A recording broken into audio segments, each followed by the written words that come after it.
ഡൽഹിയിൽ യുവതിയെയും 6 മാസം പ്രായമുള്ള കുഞ്ഞിനെയും കഴുത്തറുത്ത് കൊലപ്പെടുത്തി.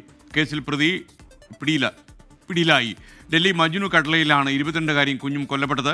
വിവരങ്ങൾ നൽകാൻ വിനീത വിജയ് ചേരുന്നു. ആൺ സുഹൃത്തായ ഉത്തരാഖണ്ഡിലെ പ്രതിയെ അറസ്റ്റ് ചെയ്ത് കഴിഞ്ഞു എന്നാണ് വിവരം. വിനീത, ഗുഡ് മോർണിംഗ്. വിനീത, വളരെ ഷോക്കിംഗ് ആയിട്ടുള്ള ഇൻസിഡന്റ് ആണല്ലോ.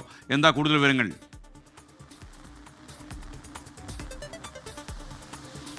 തീർച്ചയായും എസ്കെൻ, ഡൽഹിയിലെ മജ്നു കാട്ടിലയിൽ ഇന്നലെ വൈകിട്ടാണ് ഈ കൊലപാതകം ഉണ്ടാവുന്നത്. 22-കാരിയായ ആര്യ എന്ന പെൺകുട്ടിയും ഒപ്പം തന്നെ അവരുടെ സുഹൃത്തിന്റെ 6 മാസം പ്രായമുള്ള കുഞ്ഞിനെയുമാണ് ഈ പ്രതി കൊലപ്പെടുത്തിയത്. ഈ യുവതിയും പ്രതിയുമായി അടുപ്പത്തിലായിരുന്നു. ഇവർ തമ്മിൽ പിന്നീട് ചില പ്രശ്നങ്ങൾ ഉണ്ടാവുകയും ഈ പ്രതി യുവതിയെ മർദ്ദിക്കുകയും ഒക്കെ തന്നെ ചെയ്തിട്ടുണ്ടായിരുന്നു. തുടർന്നാണ് ഈ പെൺകുട്ടി അവരുടെ സുഹൃത്തിന്റെ വീട്ടിൽ കുറച്ച് ദിവസത്തേക്ക് നിൽക്കുന്നതിനായാണ് എത്തിയിട്ടുണ്ടായിരുന്നത്.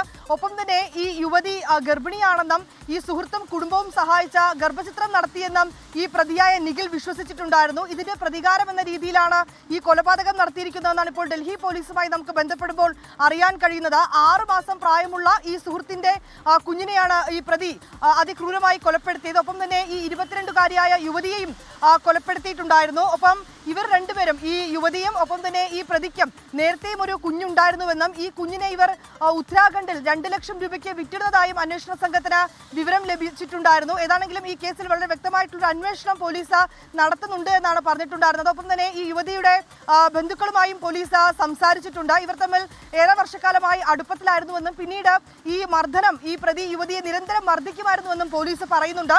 ഈ മർദ്ദനം സഹിക്കാൻ കഴിയാതെയാണ് അവർ ഡൽഹിയിലുള്ള ഇവരുടെ സുഹൃത്തിന്റെ വീട്ടിലേക്ക് താമസം മാറിയത്. ഇതിൽ പ്രതി പ്രകോപിതനായിരുന്നു. തുടർന്ന് കഴിഞ്ഞ ദിവസം ഈ വീട്ടിലെത്തിയാണ് ഈ കൊലപാതകം നടത്തിയിരിക്കുന്നത്. S K. ഓക്കെ, വിനീത വിജയാണ് വിവരങ്ങൾ നൽകിയത്.